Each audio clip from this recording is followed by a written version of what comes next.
Welcome to Geopolitical Horizons, the podcast from the Geopolity.com. My name is Adnan and I'm the founder of Geopolity. Exactly 19 years and 9 months after the initial US invasion of Afghanistan, just 2.5 weeks ago, the US installed puppet regime fell.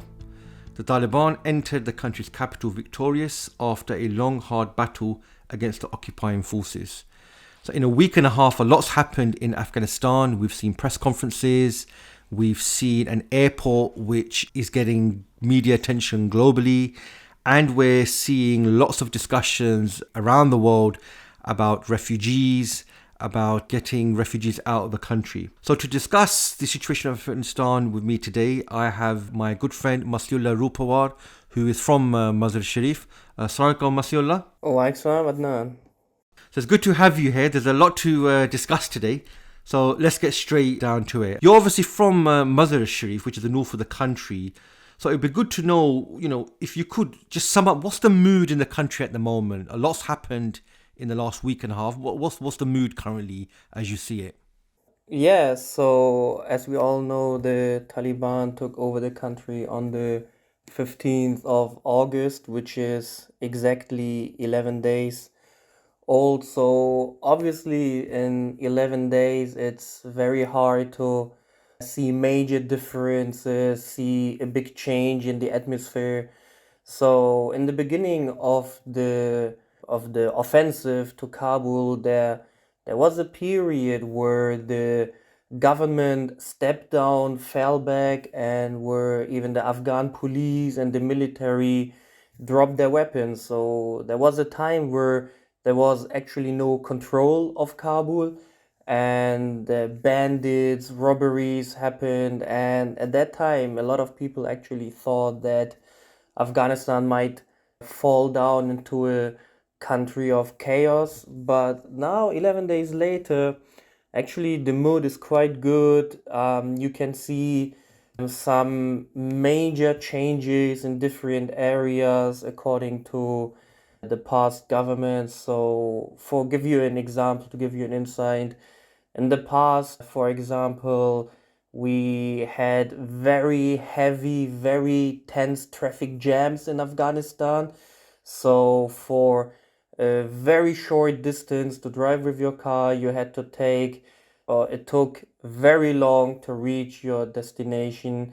And the reason for that was because it wasn't because there was an accident or there were construction sites. It was because the Afghan police, the traffic police, they were stopping every car which looked a little rich, which looked a little modern, stopping it and just trying to get some money out of it.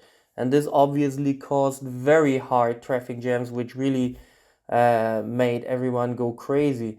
So you can see this got relaxed very, very much. So you don't have traffic jams as much as you had them in the past. You don't have this sudden stops from traffic police asking for money, for bribery, obviously, for you to let you pass. You can see a big change when it comes to crime. In Afghanistan before, a lot of people were afraid to go out with their mobile phone because there were bandits, gangs who were making a hunt for people with modern mobile phones. They were killing you for mobile phones. So people left the mobile phones at home and went without mobile phones out. Deliberately were very old looking clothes, not to make the impression they are rich, so they can hijack you and ask for kidnap money from your family. So people feel So Massihollah, are people happy to see the US backed regime go? yeah. So when it comes to the people, they obviously, if they see positive changes, they are happy with the change. So with the US backed regime, as you said, so the regime of Ashraf Ghani, there was a lot of corruption going on. There were very little opportunities for you to get economic wealthy. And when people see this change, when they see corruption going on, robbery going away, crime going lower, so we had very big land disputes in Afghanistan. People just came and said this land, which since generations is in the hand of your family, they could take it away, and there was no one to help you here. And even the official government side, the police, who should be there to help you, they were actually helping the one who took this land from you because he was from a more influential family. So when people see these changes, obviously they get happier, they feel more secure, for their families. So in a way, they are very happy that this corrupt government got away. So would you say the Taliban have wide support across Afghanistan? So definitely the Taliban must have wide support because 20-year fight against the US Army, and not only the US Army, against the NATO, against 30 plus countries, you can't sustain this war, you can't keep this war for 20 years up if you don't have a big support in the population, because you have to hide somewhere, you have to hide your weapons somewhere, you have to get food and everything, and these things you can't do without big support of the Taliban. And people actually think that the Taliban is some force coming from outside of the country, for example, coming from Pakistan or somewhere, but the Taliban are indigenous people who are from the main ethnicity of Afghanistan, which are the Pashtuns. So it's wrong to say that the fight was only carried by the Taliban. It's more accurate to say that what it was a major fight from the whole Pashtun people of Afghanistan, and not only them, they had wide support from other ethnicities like the Uzbeks and the Tajiks, from where I am. Okay. So I was reading today, one of the think tanks in America, they calculated that America spent about 2.3 trillion on Afghanistan. So I suppose my question is, with so much support for the US-backed government, with the amount of money they spent, why was the regime so ineffective for 20 years? So when America invaded Afghanistan, they found a country which was ruled by warlords, by big tribal men, by politicians which come from different ethnicities, and they said that to rule this country properly, they have to bring a mixture of people which consists of all the different ethnicities in Afghanistan. So for example, Hamid Karzai, if you look at his appearance, he used to show himself as someone who reflects the whole of Afghanistan. So he had a hat on which is usually used by or carried by the Tajiks. He wore a coat which was carried by the Pashtuns. So all through his dressing, he tried to reflect all the ethnicities. But the government, the government which the USA brought to power, consisted of warlords which before fought against each other. So when this government was set up, you had a lot of infighting between the governments. So you had, like, for example, General Dostum, who was a warlord during the fight against the Taliban, who spent a lot of time in exile, and they saw this opportunity they saw this building of the government from America as an opportunity to enrich themselves. So you had a government consisting of people who were only interested not in the country but in their own pockets. So you had very big infighting in the government, very big clashes between politicians of the government, which made the government completely ineffective, ruling over the whole country. So, Monsieur Lau, what about the Afghan army? How comes they collapsed so quickly? So this is something which a lot of people in the world don't really understand. But once they understood the reality of the army and obviously we know the reality of the army, then they understand how that army, if you want to even call it an army, to be very honest, how it could fall that quickly.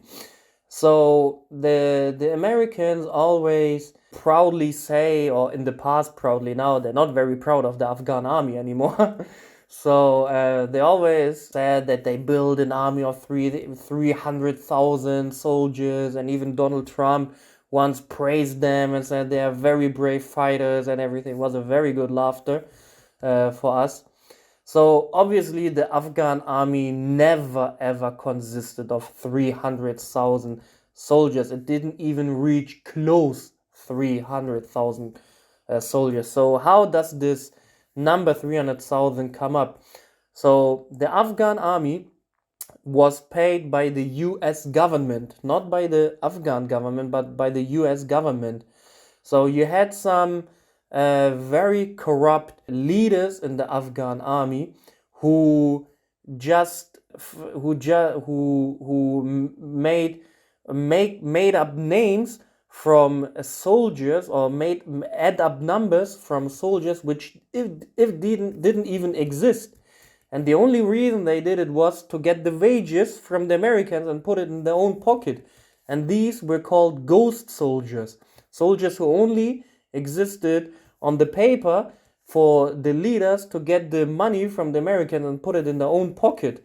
Like General Dostum or Muhammad Atanur, the governor of the Balkh province where I come from, Mazar-i-Sharif.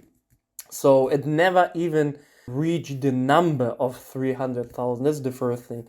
The second is that a lot of Afghani soldiers, their only motivation to join the Afghan military was to have a safe wage. The Afghan military was the work available in Afghanistan, and obviously you join the army to finance and help your family, to have some food at home, to give your children food and everything. So they never had the motivation to really put their life in danger for a government, for such a corrupt government, which they don't even, which doesn't represent themselves. And the third major factor why the Afghan army collapsed so quickly is that a lot of fights the Afghan army did, they had air support by the Americans, and the air support of the Americans was the only factor which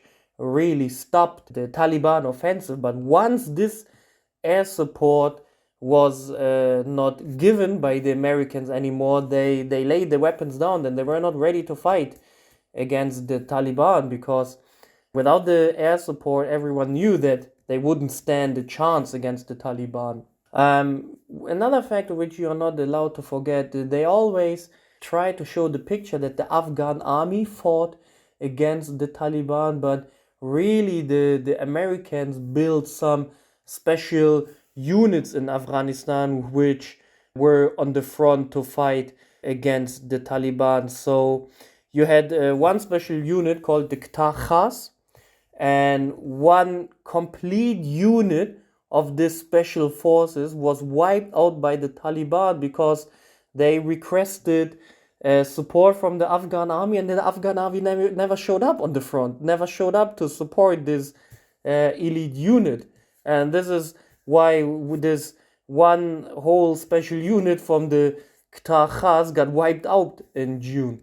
So all these factors show that the Afghan army never was as big, as strong as how the Americans tried to show it. And when it was clear that the air support won't be there anymore, the Taliban also negotiated with some ulama in Afghanistan. They negotiated with the majors, and there was no reason to fight someone who is from the indigenous people, and to defend a government which is not representative for them. So all this shows that the Afghan army never was really an army, was never this strong as they show it, and never as big as they show it, and never supportive of the government. Okay, that's an interesting insight. At the moment, it seems Kabul Airport is getting a lot of global media coverage, and the image that you get is that the country's in chaos. So I suppose my question really is what's actually taking place at Kabul Airport, and is what's taking place there representative of the whole country? So obviously, because not only the USA but the whole NATO were fighting the Taliban for the last 20 years, not being able to defeat a people who were fighting with weapons they fought the Soviets against. They have to create an image that to wash away their defeat, to save their face when fleeing the country, not leaving the country, but fleeing the country. Obviously, they want to sell it as a victory, and one of the methods they use is to show that we Afghan people are quite afraid and scared of the Taliban takeover. And this is why the focus of Kabul airport gives a very strong image to the rest of the world. The Afghanis trying to get on the plane while the plane is taking off, and even seeing people falling off the plane while it's in the air. So, how desperate do the people have to be trying to board on a plane which is taking off and falling down from the air? So, these are perfect images for the West to show that that we Afghanis are pretty scared and afraid of the Taliban takeover, and wish for the West to stay in the country and protect us from this danger. But I give you a nice fact. So Afghanistan has above 38 million inhabitants. In Kabul, you have 4 million inhabitants. So Kabul only is 10% of the population of whole Afghanistan.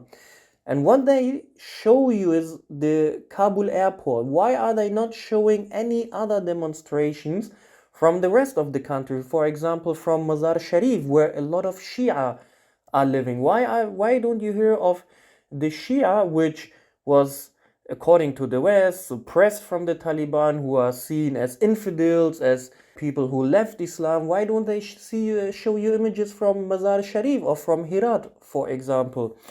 It's because there are no demonstrations in these areas. There are no fights or no escapes from these areas. Another example is that, so you know that we are still actually in the month of Muharram, and on the 10th of Ashura, the Shia have some festivals where they mourn and everything. And Anna was talking to one of my friends who is from Herat, and even he told me that since the last 20 years, they could never mourn publicly this much as the last 20 years. They never felt as secure to mourn publicly as Shia in Ashura during the Taliban rule, not fearing of bombings and everything, which happened all the years before.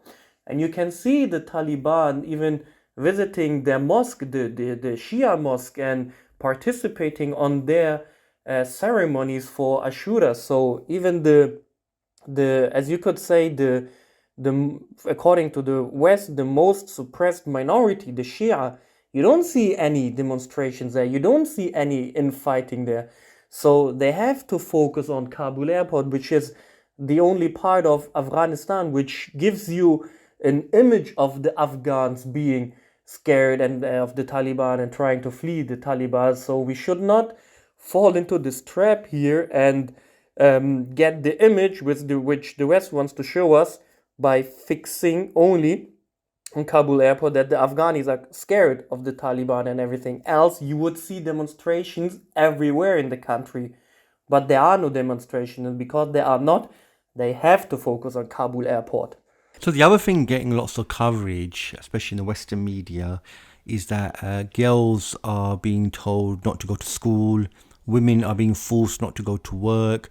There's been some reports in some Western media about the Taliban going house to house, searching for journalists and, carrying out reprisal attacks. Now, are there any truth to these?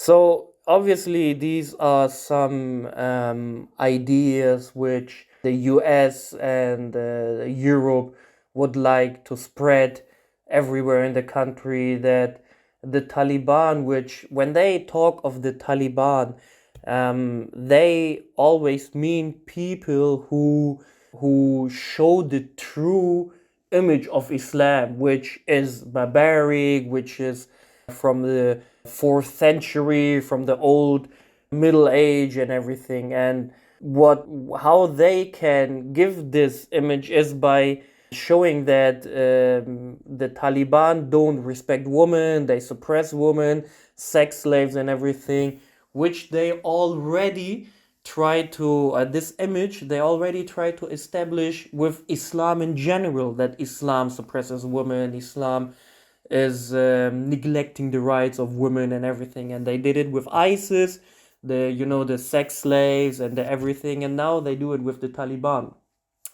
But also here, so if you see reports from Afghanistan, and it's not like that.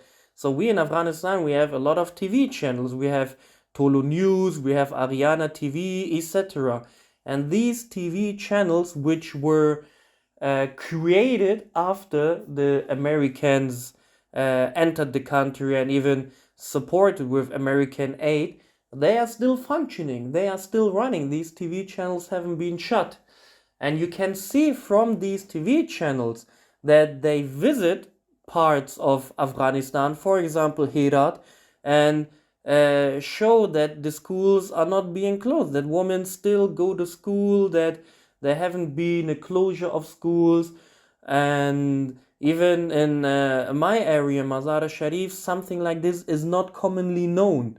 So you don't have cases of this, and you don't even have evidence of this. So it is something they try to spread, but the reports and the TV coverage of this American funded TV channels like Tolo News, they show that the schools are open and everything. And you can even see videos online by women rights activists in Afghanistan, how they're doing demonstrations against the Taliban, and the Taliban protecting them from the Afghan crowd.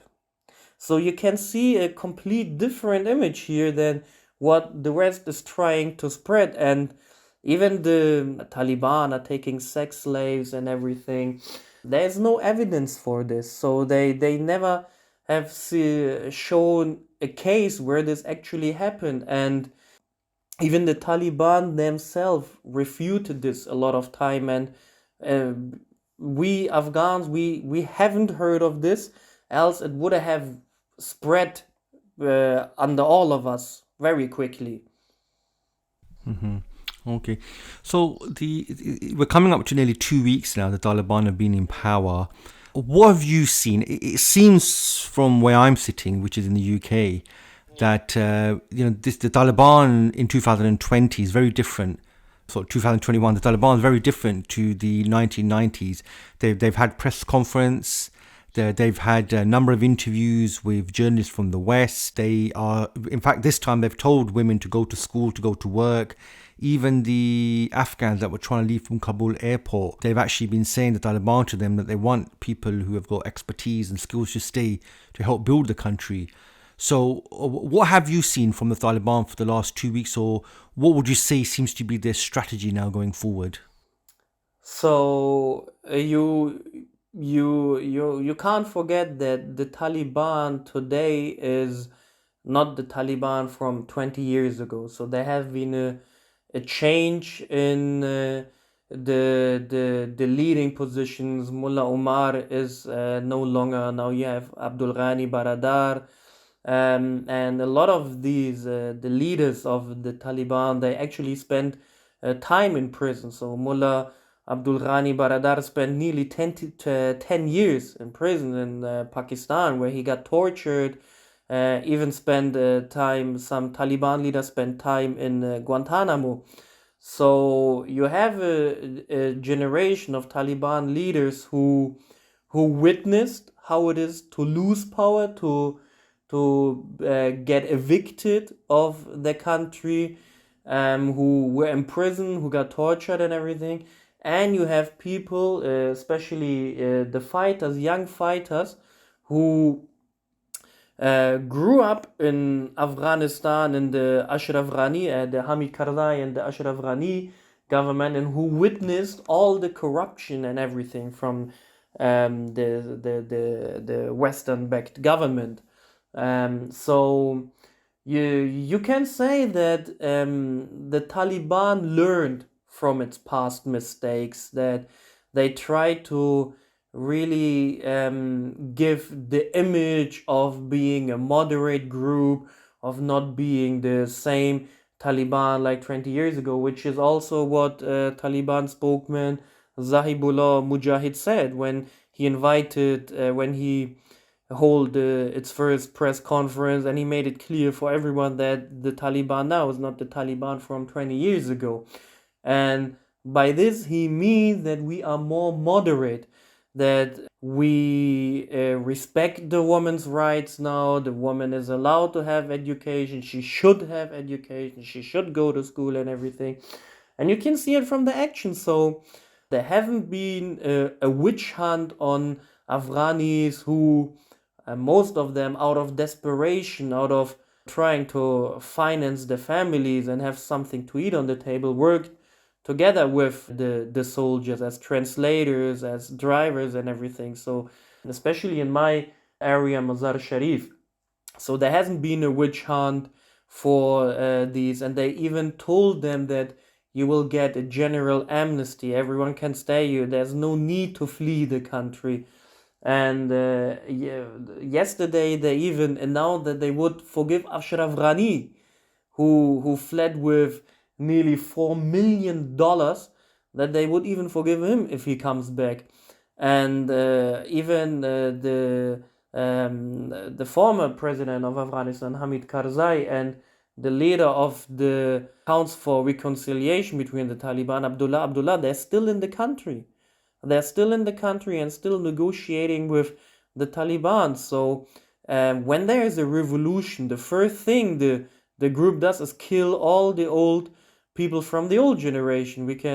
You see it everywhere, but there wasn't, these things didn't happen. So you can see clearly that they try to give a moderate image of themselves, of learning from its past mistakes. So it remains really to see how, if they can uphold this image, if they can uphold the agreements they made. So we also can't forget that right now we still have a foreign presence in Afghanistan. So really judging the Taliban, we can only do if this foreign presence, which is now concentrated in Kabul Airport, 6,000 American soldiers, we can only judge them if they leave, because right now they don't have the full control of the Afghanistan. So only when they leave and they get the full control of the government, then we might be able to see if they really changed, if they uphold their words, or if it was all a facade. Okay, I suppose only time will tell. Well, Massihollah, thank you for your time today. That was a great insight really on what's taking place on the ground in Afghanistan. Thank you for inviting me to your show. So if you want to learn more about the issues raised today, please check our website, www.geopolity.com, all one word. You can also learn more about other issues by accessing our website, where you'll find comprehensive insights. I'm Adnan, and thanks for listening.